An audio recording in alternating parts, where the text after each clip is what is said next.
Hey guys, it's John, and I'm doing some 5-minute recording. Let's play the Sicilian again. It's Friday night. Like a loser, I'm recording chess videos. No. Like a winner, I'm recording chess videos. Bishop e3. I don't want to get into some sort of, whatchamacallit, dragon position. That's the word I was looking for, dragon. So I'm going to play knight g4. Takes on c6. So if I take e3, you take d8, I take d1. What's going on there? What's going on in that position? I don't think I had to mess around with that because I think just this is good. If he goes bishop f4, I can play queen b6, no? Double attack.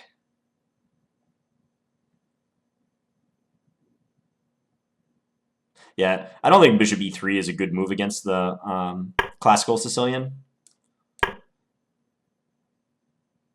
Just my feeling on that. Now take, right? Yeah, let's do this. Don't think there's a whole lot of risk.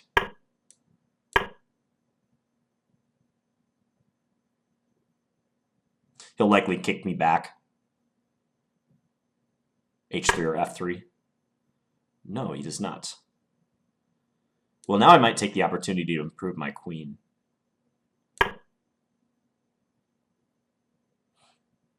See where he places this. Because if he goes to, let's say, d3, or anywhere really, don't I have knight takes f2?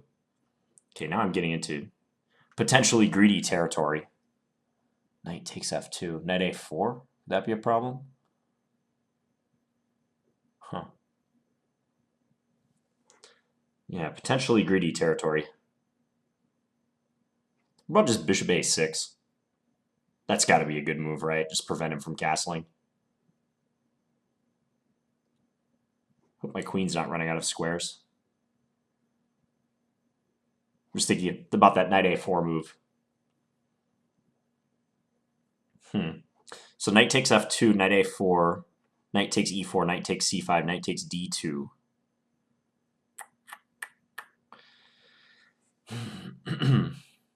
These are tough situations. Like, do you go for more material? Or do you just try to pick up the development pace? I am really torn at the moment.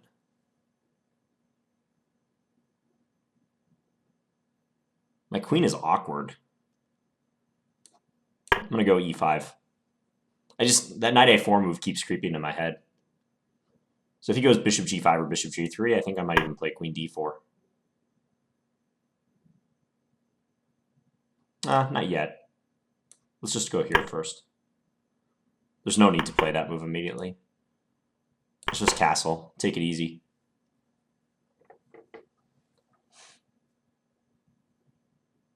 Yeah, this is perfectly fine. Maybe I can go knight h5 later, and his bishop is in some trouble. Okay, now I can get the queens off if I want. Queen d4.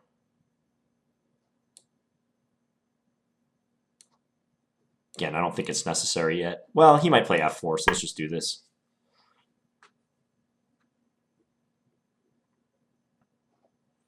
I have bishop a6 with tempo 2 if I want it. Knight h5 is strengthened because he can't go to h2 with his king. Queen e1. Okay, let's tempo him.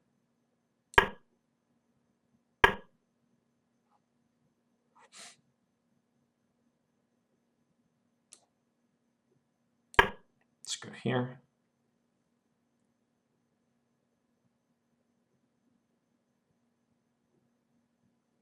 I'm expecting rook g1.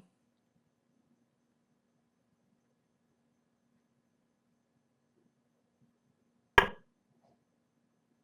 think I'll play this just to be safe. The only plan I really see for him is to go f4.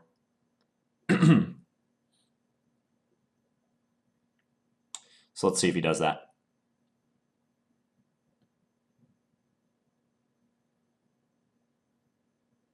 Because his king side, setup is not well suited to anything super active here. You could play f3 maybe to fortify e4. But I always have knight h5.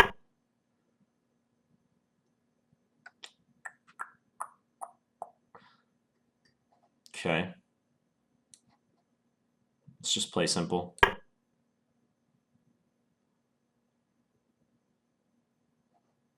Crossed my mind I might be able to take here. But that move, well, just take, right? I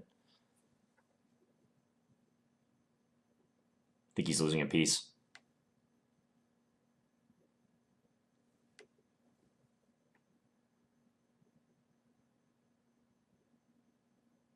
Yeah, he's going to lose a piece.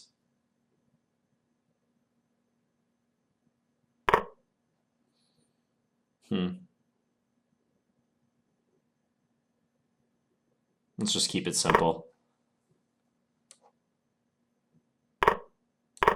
He'll get a pawn on c6, but that should not be a big problem.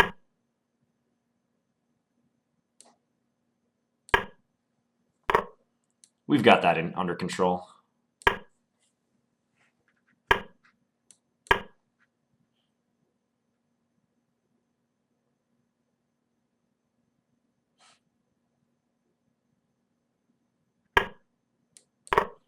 Okay.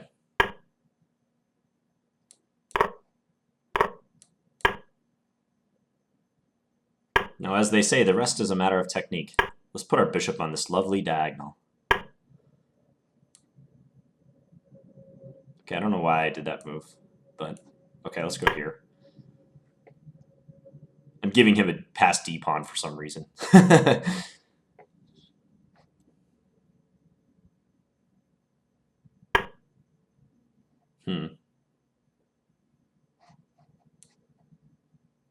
Check. Don't think I'm overly concerned about that.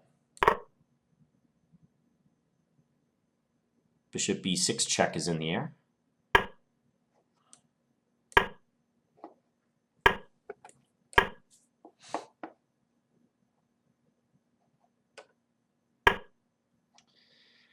Okay.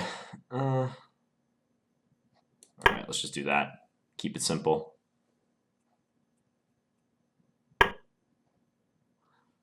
Yeah, his only plan would be to double on the 7th.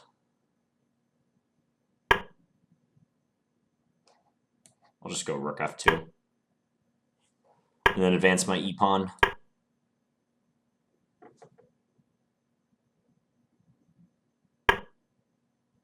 Oh, he has that move. Duh. Well, okay, just do that.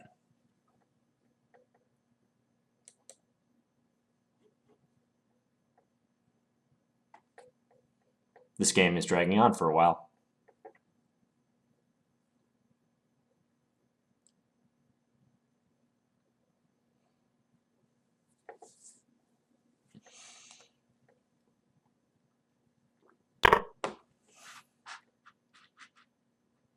I'm trying to find something to say, but there's nothing to say.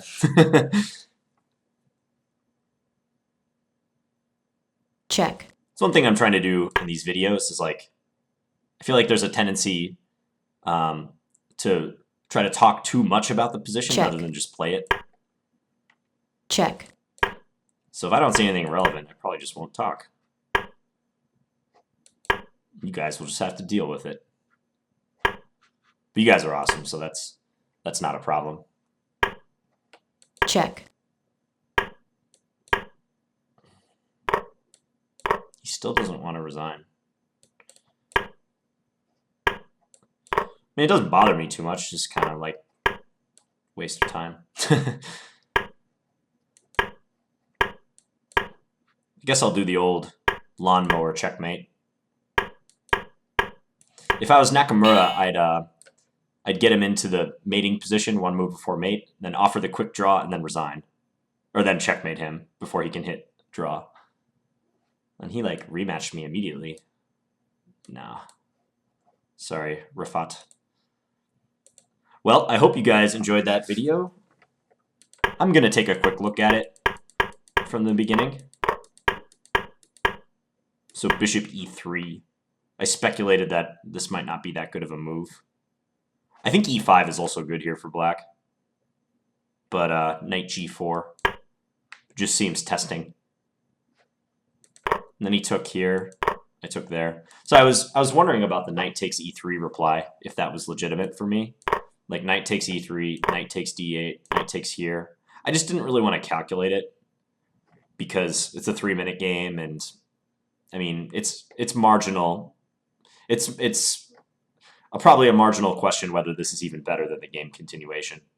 You know, I'd have to look at like what happens if he takes here, or maybe he just simply takes and yeah, I have the bishop pair, but my king is in the middle.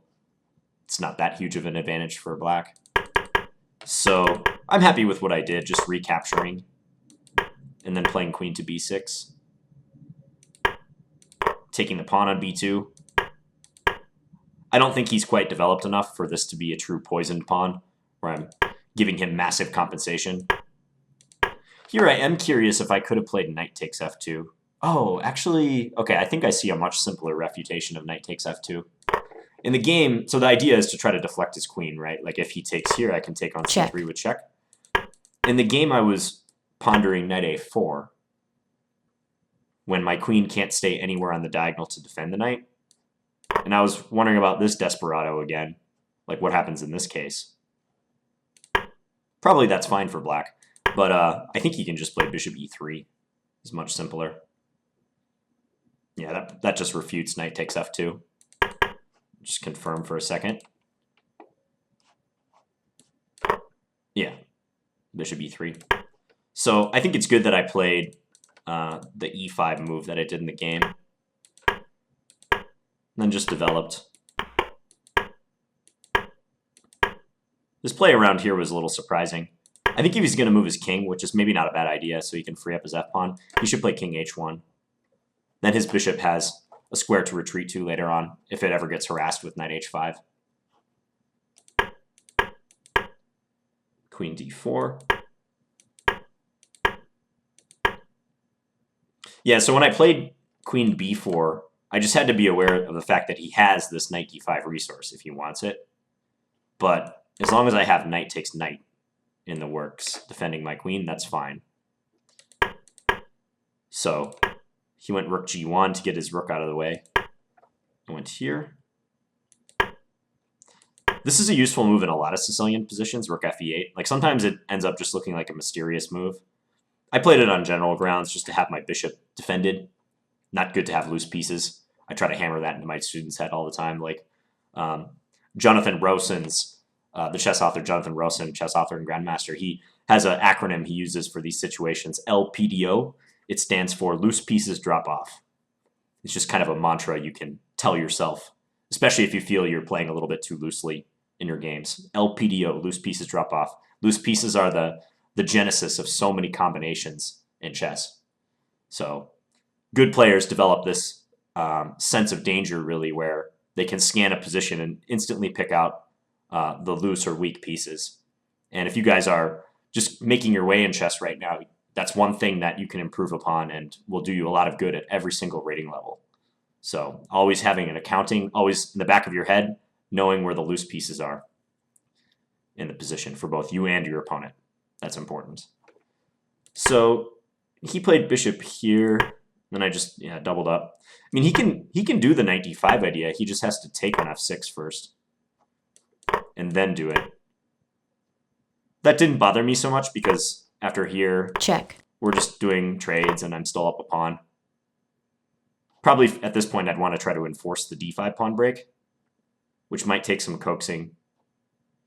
Maybe I start with king f8 and put my king on e7. And maybe later go bishop c8 to e6, something along those lines. Possibly the rook, the b file could be a battleground. I'd like a crack at trying to win that position. So yeah, after knight d5 though, he was just down a piece.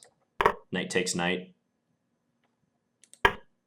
So his bishop's loose on h4. That does him in.